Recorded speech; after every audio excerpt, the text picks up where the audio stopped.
Think about how it actually happened. You went in because you needed a new prescription, somebody handed you a frame from the display nearest the till, you looked at yourself in a small mirror under a very unflattering light, and a person whose job is selling frames said those suit you. And you have been wearing some version of that same frame ever since. And for a lot of women, that means 15 or 20 years of the same shape on the same face. That was not a decision. That was a transaction that happened to you.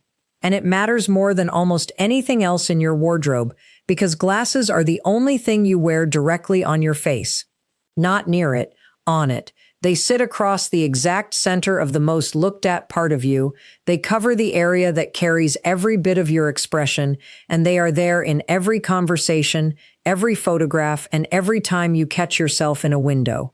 Here is the part that genuinely surprised me when I first understood it. The right frame does more for a woman over 60 than almost any cream, any treatment, or any haircut.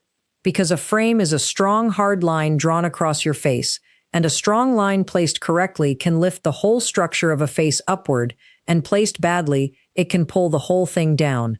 Same face, same day, 10 or 15 years of difference either way, and it takes 4 minutes in a shop. So I am going to give you 5 frames that lift. And I am going to give you the one rule that decides all of it, which takes about 10 seconds to check, and which almost nobody in an optician's shop will ever mention to you, because it is about your face rather than about the frame they are trying to sell. Number 4 is the one I most want you to hear, because it goes directly against what every woman I have ever spoken to believes about choosing glasses. It sounds like a mistake. It is the single most flattering thing on this list. Stay with me for that. And near the end, I will give you the 3 frames that are actively aging women right now, and one thing to ask for that has nothing to do with the frame at all. Let me start with the rule. Here is the rule that decides everything, and I want you to go and check it in a mirror as soon as this is over. The top edge of your frame becomes your new eyebrow. That is not a metaphor. When somebody looks at a face wearing glasses, the strongest horizontal line in the upper half of that face is the top bar of the frame, and the eye reads it as the brow line.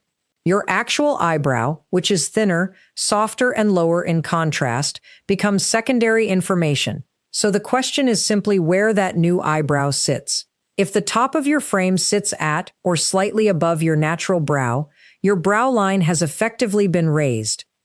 And a raised brow line is the single most recognizable signal of a lifted, alert, younger face. It is precisely what people pay a great deal of money to achieve surgically, and you can get a version of it from a shape of plastic. If the top of your frame sits below your brow, something quite unfortunate happens. You now have 2 horizontal lines in that area, the frame and your real eyebrow above it, with a strip of skin trapped between them. The eye reads the lower one as the brow, which means your brow line has been dropped, and it reads the gap above as heaviness. That is the exact configuration that makes a face look tired and closed, and a great many women over 60 are wearing it without any idea that it is happening. Here is the 10-second check. Put your glasses on, stand in front of a mirror, and look only at the top bar of the frame in relation to your eyebrows. Does the frame cover your brows, sit level with them, or run just above them? Good. Or is there a visible band of skin showing between the top of your frame and the bottom of your eyebrows? That is the problem, and it is the reason your glasses have never quite felt right. Every one of the 5 frames below is a way of getting that line up where it belongs. The first is the soft upswept frame. This is the modern, wearable descendant of the cat eye, and I want to be careful with that word, because cat eye makes most women picture something from a 1950s film with points sticking out at the sides, and that is not what I am describing. What I mean is a frame where the outer top corners sit slightly higher than the inner ones. Not dramatically, just a gentle upward tilt as the frame travels outward from your nose towards your temples. And the reason this works is the most direct piece of visual logic in this entire video. The outer corner of the eye is one of the first areas of a face to soften downward with time. When you place a line that angles upward directly over that area, the eye follows the line rather than the skin, and it records an upward direction. It is a counter line, and it cancels a downward one. There is a second effect too. An upswept shape draws the eye outward and upward towards the temples, which is where you want attention going, and away from the area under the eyes, which is where most women would rather it did not. What to look for and what to avoid. Look for a subtle lift, where the outer top corner is perhaps a few millimeters higher than the inner one, in a frame with an otherwise ordinary shape. Avoid anything with actual points or wings, which reads as costume rather than as flattering, and avoid a heavy, exaggerated sweep, which draws attention to the frame instead of to you. If you try one on and immediately think that it looks slightly cheeky, that is usually about right. If you think it looks theatrical, come down a level. The second is the brow line frame, where all the weight sits along the top. This is the shape where the upper half of the frame is solid, usually in a dark or rich color, and the lower half is either very fine metal or absent altogether, so the bottom of the lens is essentially invisible. It is one of the oldest frame designs there is, and it has never gone away, because it does exactly one thing supremely well. It concentrates every bit of visual weight along the top line and removes all of it from the bottom, which means two things happen simultaneously. Your new brow line is strong, dark, and unmistakable, sitting right where you want it, so the lift is as pronounced as it can get, and there is no line at all along the bottom of the lens. That second part is worth dwelling on, because it is the bit nobody explains. A solid bottom rim draws a hard horizontal line across your cheek, directly underneath your eye, and that line sits in exactly the area where most women are conscious of shadows and softness. It frames that area and hands it to the viewer.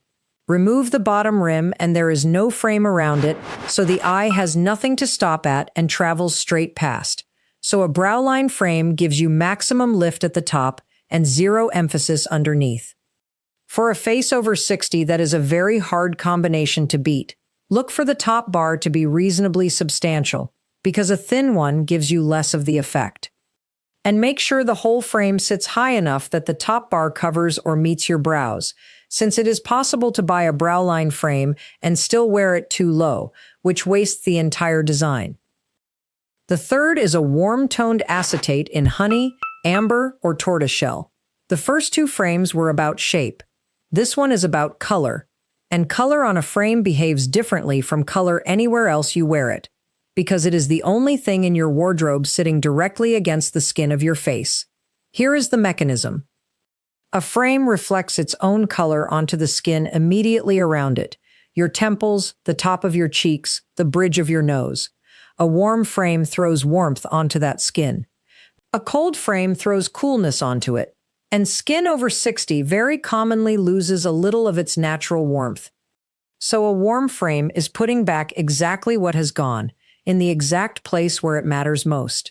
Honey, amber, caramel, warm tortoiseshell, and rose gold all do this.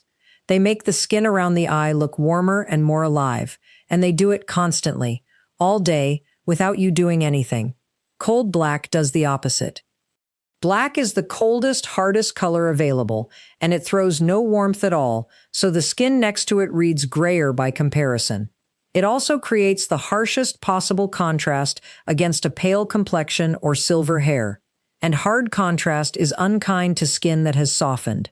I am not going to tell you never to wear black frames, because a lot of women love them, and there are faces they suit. But if you have worn black frames for 20 years and you have never tried a warm tortoiseshell against your own face in daylight, do that once.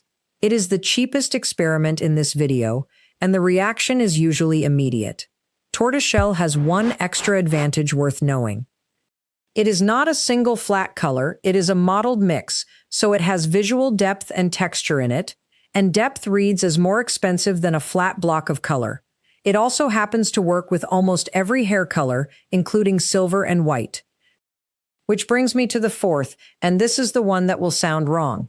The fourth is a frame that is slightly wider than your face. Every instinct says the opposite. Almost every woman I have spoken to about glasses believes that a smaller, more discreet frame is the safer and more flattering choice, and that a big frame will overwhelm her, particularly as she gets older. So women progressively buy smaller frames each decade, and it is one of the most aging habits going. Here is what is actually happening. Your frame is a horizontal measurement sitting across the widest part of your upper face, and the eye compares it to what is beside it, your temples and your cheeks. If your frame is narrower than your face, then your face is wider than your frame, which means your cheeks spread out visibly on either side of it. The eye reads the frame as the reference width, and everything beyond it as excess. Your face reads as broader, softer, and rounder than it is. If the frame is very slightly wider than your face at the temples, the opposite happens. The frame becomes the widest point in the picture, your face sits inside it, and the whole structure reads as narrower and more defined. You have also drawn attention outward to the temples rather than downward to the cheeks. There is a bonus, and it is significant. A wider frame with a straight or nearly straight top bar sits across the face like a shelf, and a strong horizontal at the top of a face is what gives a jaw and a cheekbone something to hang from. It is the same principle as a defined shoulder seam on a blouse. Structure at the top gives shape to everything below. The check takes a second. Put the frame on, look straight ahead in a mirror, and see whether the outer edges of the frame line up with or extend very slightly past the outer edges of your face. Level or a whisker beyond is right. Well inside is what you have probably been buying, and slightly wider does not mean enormous. There is a version of this that goes too far and looks like borrowed sunglasses. You want it to reach the edge of your face and stop, not to reach your ears. The fifth is the fine metal frame with an angled top. For anybody who genuinely does not want a statement, I know that some of you have listened to everything so far and thought that you do not want a strong, wide, warm, upswept frame. You want something you can barely see, and that is a perfectly reasonable preference. So this one is for you, and the point of it is that you can have discretion without giving up the lift. The mistake most women make in pursuit of discretion is going rimless. I will come back to that, but briefly. A rimless frame gives you no top line at all, which means no new brow, which means no lift, which means you have paid for glasses that do nothing for your face. A fine metal frame in a warm tone gives you a top line, thin, but present. And a thin line placed correctly does more than a thick line placed badly. So this works, provided you get the position right, which means the top bar sitting at or just above the brow. Look for a slight angle rather than a perfectly flat top, so you get a hint of the upswept effect. You choose gold, warm silver, or rose gold rather than gunmetal or cold silver, so you keep the warmth against the skin. And go for a frame that is still wide enough to reach the edges of your face, because the width rule applies just as much to a thin frame as to a thick one. The result is glasses that read as barely there and still lift the face. It is the most understated option here, and it is a genuinely good one. Now the three that are aging women, because I promised you these. The first is small round wire frames. They are having a fashionable moment. They photograph charmingly on people in their 20s, and on a face over 60, they do three unhelpful things at once. They are almost always narrower than the face, so the cheeks spread out beyond them. They are round, which means there is no straight horizontal line anywhere on them, and therefore no structure and no lift. And a circle placed over a face echoes and amplifies any softening in the lower face, in the same way that a round haircut does. The second is a heavy dark frame worn low on the nose. This is the most common aging configuration of all, and note that the frame itself may be perfectly good. The problem is the position. When a substantial dark frame slides down so the top bar sits below the eyebrows, you get the two-line problem I described at the beginning, with a band of skin trapped between the frame and the brow, and a dropped brow line reading as tired. The fix is often not a new frame at all. Take it to any optician and ask them to adjust the nose pads or the temple arms so it sits higher. It takes 5 minutes, it is usually free, and it can transform a frame you already own. And the third is rimless. I know rimless is sold as the elegant, ageless, invisible choice, and it is enormously popular for exactly that reason. But look at what it actually is. There is no top line, so no lift and no new brow. There is no color against the skin, so no warmth. There is no width, so no structure. Every single mechanism in this video has been removed. And then there is one thing left over, which is a lens with a visible cut edge sitting directly over the area under your eye, catching light along that edge. The one-line rimless glasses do give you is the one you would least choose. If you have worn rimless for years because you were told it was the discreet option, the frame in number 5 is what you actually wanted. Fine metal, warm tone, thin top line, nearly as invisible, and it works. And now the last thing, which has nothing to do with the frame. Ask for an anti-reflective coating on the lenses and refuse any tint that darkens. Here is why this matters more than people realize. An uncoated lens reflects the room. In any photograph with a flash, in any bright room, under any overhead light, an uncoated lens becomes 2 bright white discs and your eyes disappear behind them completely. And eyes are the entire point. Every bit of warmth, expression, humor, and life in a face is transmitted through the eyes, and it is the one feature that genuinely does not age in the way people expect. When a reflection hides them, all of that is gone, and what is left is a face reduced to its structure. Every photograph of you where your eyes are 2 white circles has lost the best part of you. A good anti-reflective coating removes almost all of that. It is not expensive, it is standard, and a great many women simply are not offered it because it is an upsell that some shops do not push. And the second half is just as important. If you have photochromic lenses, the sort that darken in daylight, be aware that they very often do not fully clear indoors, particularly as they get older, and they can leave a permanent slight shade over your eyes. A gray or brown tint sitting over the eye area reads as shadow, and shadow under the eyes is precisely the thing everybody is trying to avoid. If you need sun protection, a separate pair of prescription sunglasses is a far better answer than compromising the pair you wear in front of people all day. Clear lenses, well coated, so your eyes are visible. That is worth more than any frame on this list. So let me bring all of it together. The rule that decides everything is that the top edge of your frame becomes your new eyebrow. At or above your real brow lifts the whole face. Below it drops the brow line and traps a band of skin above the frame. And that is what reads as tired.